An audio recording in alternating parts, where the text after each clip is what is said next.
welcome back to another video on Nevaeh's Voice. So I just really wanted to come on here and vent to you guys again, because today I decided to just break down and cry. So let's talk about it. So I can typically push down my feelings, which isn't always a good thing, but certain circumstances call for me just to push down my feelings and just kind of forget about it at that moment, or try my hardest to and not let it really show. But today, for some reason, was a little different. So if you guys don't know, it is getting closer to the day when Veya actually got hurt, and I know that every year, it's nothing new. But for some reason today, I was dropping Branson off at school, and today Branson's school got to dress up in their Halloween costumes. And right when I was pulling up to the parking spot, I just felt this like flood of emotion, and I just pulled up, I parked, gave Branson a kiss, told him to have a good day. And when I was by myself watching him, because I don't leave until Branson's like, he likes to walk into his gate at school, so I don't leave until he's in the gate. That's just my overprotective parent stuff. Anyway, so I'm just sitting there, and I see he has to wait to cross the street. So I'm just looking around, and I see all these little girls. And one year, I'll pop up the picture, we had dressed Veya up in a princess costume for Halloween at her facility. And I just seen, it was crazy. It was like all I was seeing were all the little girls, just in the little princess costumes. And it was just like they were just everywhere. And all of a sudden I just felt it, and I just started crying. Now, typically, when my wife is with me, she's just there to comfort me. But when she's not, and I have these breakdowns and these moments, I call her. Because she is like literally the only person in my life, when I have these moments, that will support me and give me what I need to hear so I can calm the freak down. So I ended up calling my wife, and I just told her just how I was feeling. After a while I kind of calmed down, but it was at the moment when she was just like, "It's okay, honey, just let it all go." And I just was crying. It was just so much emotion in a brief moment. It's really hard to even fit it all in a nutshell and explain all the emotions. But it was like everything from when she was here to I wish she was here to I wish I could just take pictures, see what she would be like today, what would she have been today. Try not to cry right now. I don't think it's gonna work. It's not gonna work. But I was just, all those emotions, it hurts my heart, because it's like something I'll never know. And it sucks. And those are the bumps that make it hard for me to heal, because it's something that I have to see every year. And it's something that I always think my mind will wonder about. It doesn't really matter if it's just a holiday. It's really any special day in your kid's life. And, I will always wonder what she would have been like on that day. And that's really hard for me to move forward with, if you will, and just kind of be in the moment of where I am, who I'm with, because all I can do is ponder on my child. But I'm very good at masking stuff. So those are when like I said earlier, like I just submerge all my feelings and just suppress them, because there's moments where I don't want to break down, I don't want to cry, I don't want to take that special moment away from that person, because I'm having a breakdown because of what happened to my child. You know what I'm saying? Like, it's selfish to me.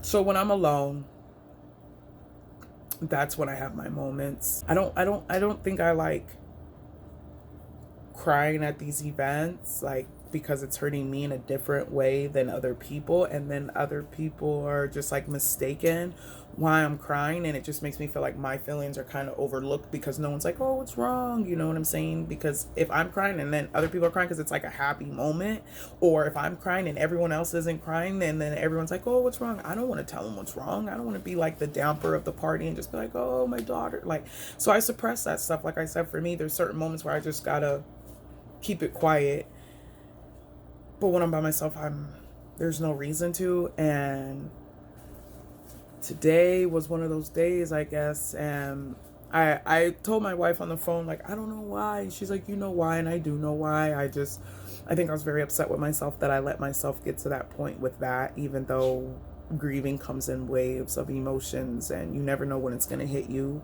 why it's going to hit you, why one day it doesn't and then the next day it does, like, even in the same scenario. And it's crazy. It's hard to explain, but I will always and forever wish my daughter was here. And even if her moments weren't like normal kids, just to have her own set celebration moments is something. Yeah, you know, she was never really able to walk, talk, say what she wanted to dress in, do what she wanted to do, but she was here and I was still able to do those things. And she had her own accomplishments, and you know, her accomplishments stopped, and that's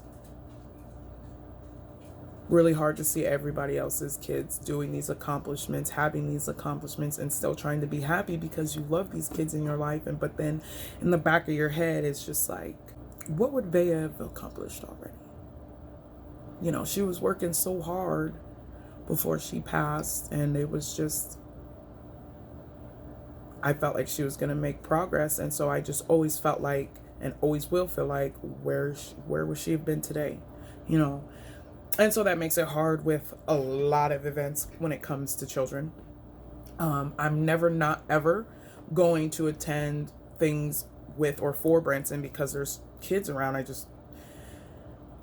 I have to suck it up, you know. It sucks, but I'll never not do that. I'll never not attend anything because there's other kids around. I just have to bear it down and make people think that this is not hard for me when it is. And then that's also a problem because people think it's not hard for me. They never ask. They don't take recognition to see if it would bother me. I guess I don't really know the word to use, but they just don't notice my emotions. And I guess I'm partially to blame for that because I don't tell people because they can't handle my emotions. And I've been through it in the past, present, and I really don't want to deal with it in my future because it's just a lot.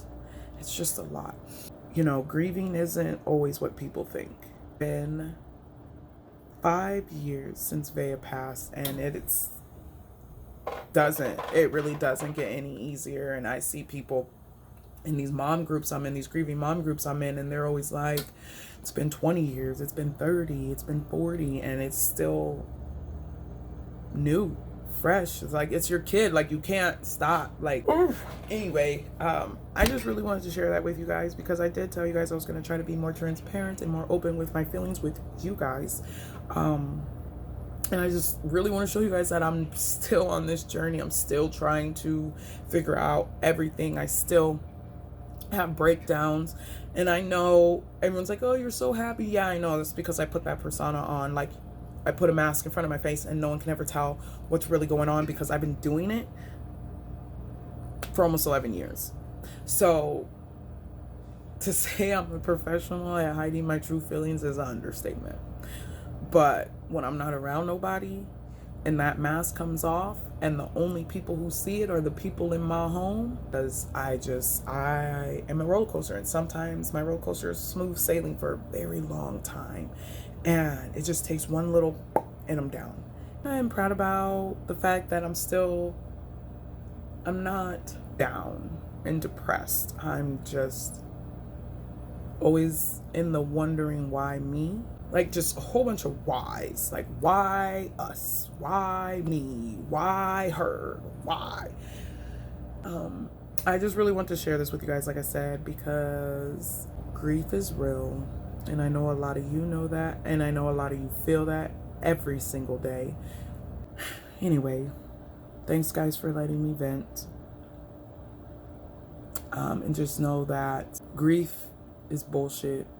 Grief comes in waves. Grief hurts. Mahina, dog is annoying. She be barking at anybody. She don't even care. She hear a little kick in the dirt and she barking. She can't even see nobody out the window. Anywho, but just know that I'm still going through it. I'm still figuring out what is what, who belongs, how to deal with everyday things, especially dealing with other people's children. I don't care whose child I'm talking about. Other people's kids. It's just a journey for me. It's hard for me, but I'm trying to learn what's right for me in those situations. And even though every situation is different, at the end of the day, I still have to learn how to be better at being around other people's kids and not mentally killing myself while I'm around other people's kids. So, yeah. Again, thanks guys for letting me vent and share my story. I really appreciate you all for watching and listening to me, because my videos can be so long sometimes. But yeah, I'll see you guys on the next video. Real quick, I do have another video coming out. It was in the spare of the moment of something I was feeling the other day. I just have to transfer, edit it, and it'll be out soon. Hopefully I'll get this one out and then this one, but either way, they're both coming out whichever order I put them in. It really doesn't matter, but just be on the lookout. All right, bye.